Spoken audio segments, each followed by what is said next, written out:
want to thank everybody for coming, friends, supporters, family, colleagues. It's an amazing day. It is my honor to introduce somebody that needs absolutely no introduction. He is the longest serving governor in South Carolina's history. He is the most popular governor in South Carolina's history. Woo! Yes!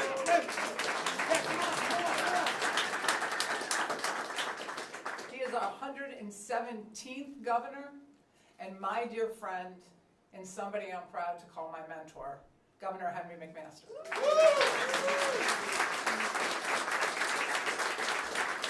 Thank you very much, and y'all might notice I brought my favorite wife, Peggy Jean. Well,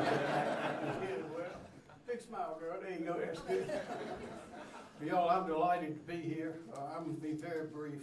I just have a few things to say. We made a good video the other day. You may have seen it. But we've got a great team, and everybody here is a part of that team. You can't get anything done without a team. You notice in football games and other athletic things, they have a team, and everybody knows what they do and knows the direction they're going in, and they're all working together, pulling in the same direction, rowing in the same direction. You can think of all the analogies.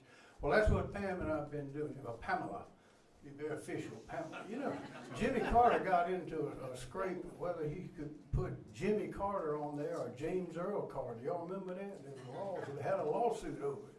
Well, this is Pam or Pamela, and she just called her your next governor. It'd be a lot of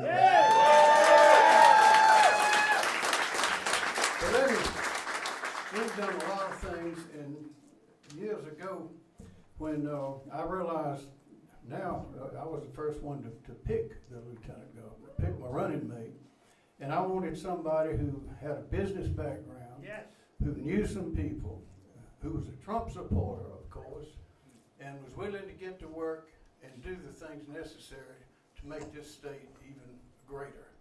My goal has been and still is and always will be to make this the best place in the whole world to live, work, and raise a family.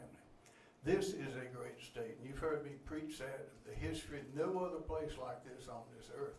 And people all over the world are finding that out, and that's why we are booming.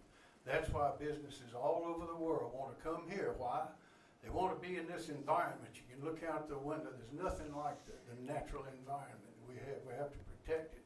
But it's always the people. They say the people of this state are different from anywhere else. We're called a handshake state. I've heard executives say over and over, they say, I'd rather have your hand in mine and your word than a signed contract.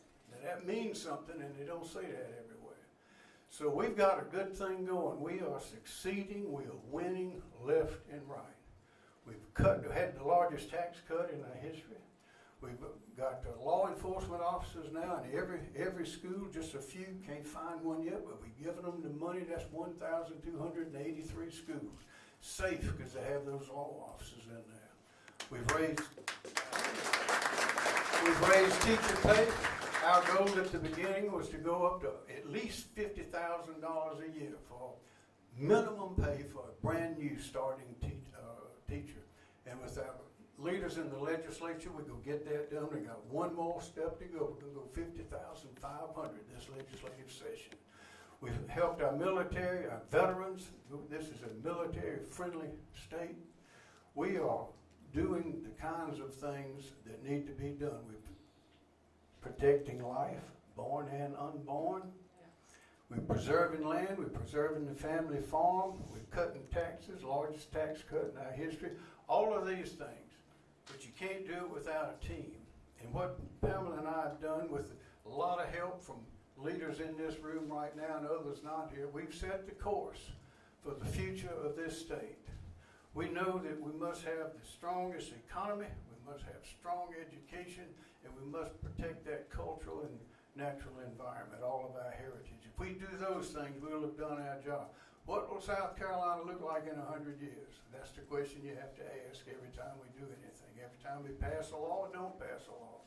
And with a leader like Pam, she has learned about government.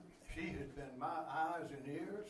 She has given me advice. She has carried our message. She has talked the talk. She's walked the walk, talked the talk, she's done the things necessary. I trust her, I believe in her, and I like her family too. David's okay, now Pam doesn't like race stock cars, but David does, so we got it all covered. But ladies and gentlemen, it is a thrill for me and for Peggy to be here, to urge you. We want to endorse Pam for our next governor, urge you to get behind her. Be sure we have to keep winning. South Carolina has been winning. We need to keep winning with Pamela Evette as our next governor. Thank you.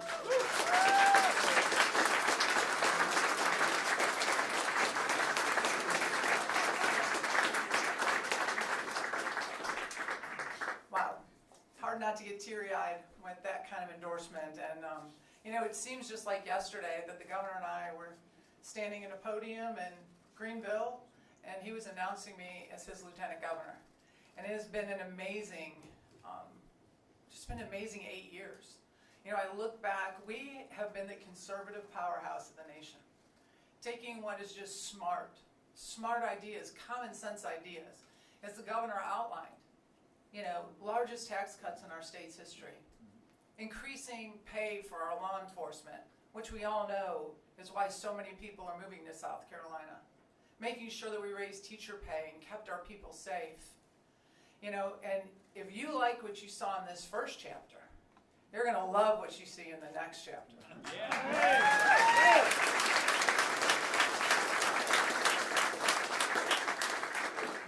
I want to keep rolling strong in all the things we've done, all the things that make South Carolina wonderful, making sure we protect our coastline, protect our wooded areas, make sure that we eliminate state income tax and we get rid of burdensome regulations.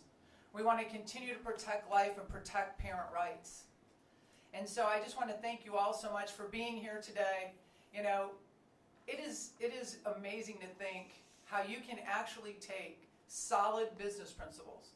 You know, when the governor asked me to run as his lieutenant governor, I think the first thing I asked him is, why me? I'm not a career politician. I've never been in politics. I wasn't even my high school class president. And it was endearing when he said, I want a business person. I want somebody who has signed the front paychecks. I want somebody who has been able to move the economy and work with businesses. And you know, those were all the things I said when I supported President Trump. You know, I wasn't in the political world. I was sitting at my desk going, we need more business people. Because I'll tell you, you know, as business people, we sit around all the time and we say, why can't government run more like a business? But never once have I heard in my life business people sit around and say, wow, I wish our businesses ran more like government.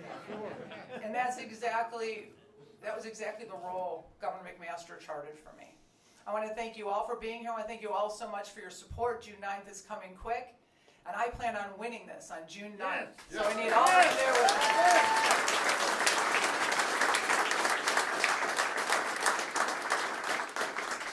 Thank you all so much, and Governor, thank you so much. Thank you for being my mentor.